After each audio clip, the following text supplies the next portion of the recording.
Sir एक ऐसा question जो शायद आज तक किसी ने नहीं पूछा होगा, मैं पूछना चाह रहा हूँ कि इसमें एग्जिट पॉलिसी कब लगे, क्योंकि बच्चा कब इतना डिमोटिवेट हो जाए और कुछ गलत एक्शन ले ले। तो आपने इसको देखा है, सफलता को भी हासिल किया, और आपने हज़ारों बच्चों को ऐसा देखा होगा जो असफल गए होंगे।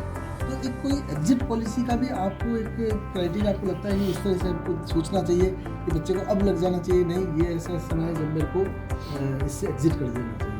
देखिए, ये बच्चे को बहुत इजीली समझने की ज़रूरत है, आवश्यक रूप से समझने की ज़रूरत है कि किसी भी इस एग्ज़ाम में जब जाते हैं तो पहले प्री में जो कैंडिडेट्स बैठते थे 2 लाख 2.5 लाख बच्चे, तो उसकी संख्या बढ़ के 6 लाख 7 लाख जा चुकी है।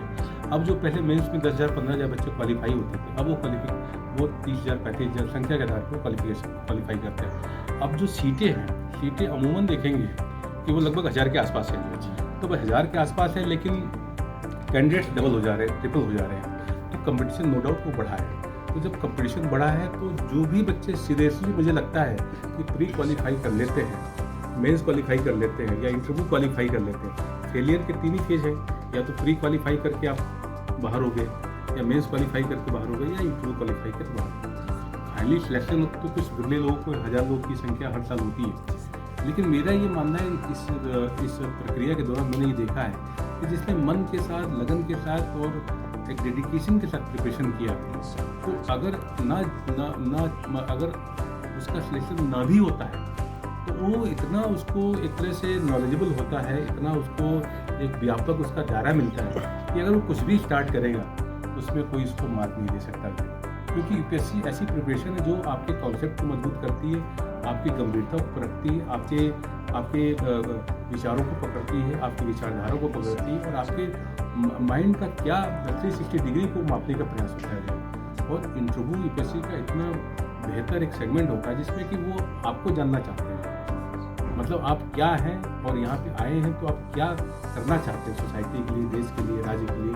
तो ये सारी चीज़ निकल के आती है। तो जो लोग नहीं सफल हो पाते हैं, मेरा ये मानना है कि वो लोग सफल न होने के बावजूद भी सफल होते हैं, क्योंकि उनके पास इतना विस्तृत दायरा होता है। फिर भी अगर कुछ बच्चे जो डिप्रेशन में चले जाते हैं, उनका मैंने यही कहना है कि वो एक लक्ष्य नहीं मिलता है तो जीवन समाप्त नहीं होता है। अगर उनको लगता है कि मुझे सरकारी नौकरी, मुझे IAS नहीं बन पाया, IPS नहीं बन पाया, IRS नहीं बन पाया, या किसी जगह में नहीं जा पाया, मैं RS नहीं बन पाया, तो उनको विचलित होने की आवश्यकता नहीं है। आज देश में भारत विविधताओं का देश है, यहाँ करने को लाखों चीज़ें हैं। आप कुछ भी करिए, बस आपकी जो बेसिक रिक्वायरमेंट है, आपका लगन, ईमानदारी और आपका परिश्रम बड़ा मायने रखता है। तो आप जब इस दायरे से बाहर निकलेंगे तो आपके लिए रास्ते बंद नहीं है। आपने देखा बहुत से ऐसे एस्पिरेंट्स जो यूपीएससी में अच्छे लेवल पर गए, फाइनली सिलेक्शन नहीं हो पाया, लेकिन वो दूसरे फील्ड में उन्होंने बहुत अच्छा कर लिया और बहुत ऊंचाइयों पर गए। तो मेरा मानना है कि इससे घबराने की आवश्यकता नहीं है और डिप्रेस होने की आवश्यकता नहीं है। आप अपनी लाइफ को एंजॉय करिए। जैसे हमारे गुरुदेव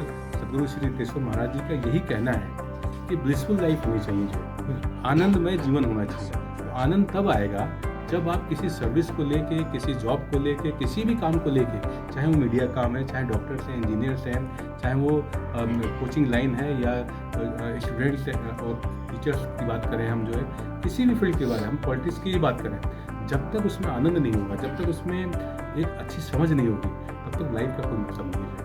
पैसा एक लिमिट तक आपके लिए प्रभावित कर सकता है, लेकिन पैसा ही सब कुछ नहीं है। ये बात पूरे समाज को, सबको, यूथ को समझने की आवश्यकता है कि जब यूथ पैसे के पीछे भागता है तो डेफिनेटली वो उस बात पर नहीं जाता जो बात एक्चुअल बात है, उसको आगे ले जाएगा, जो बात उसको संतुष्टि देगी। जो है, मैं ऐसे बहुत से बिजनेसमैन को देखा है हमने कोरोना टाइम में, जिन्होंने हज़ारों करोड़ रुपये उनकी प्रॉपर्टियाँ रहीं, उनके पास सब कुछ था, लेकिन कोरोना ने ऐसा उनको झटका दिया जिससे उनको लगने लगा कि शायद ये प्रॉपर्टी जो 1000 करोड़ 2000 प्रॉपर्टी वो किसी काम की नहीं है। तो लाइफ का आपका जो विजन है, लाइफ की जो सोच है, वो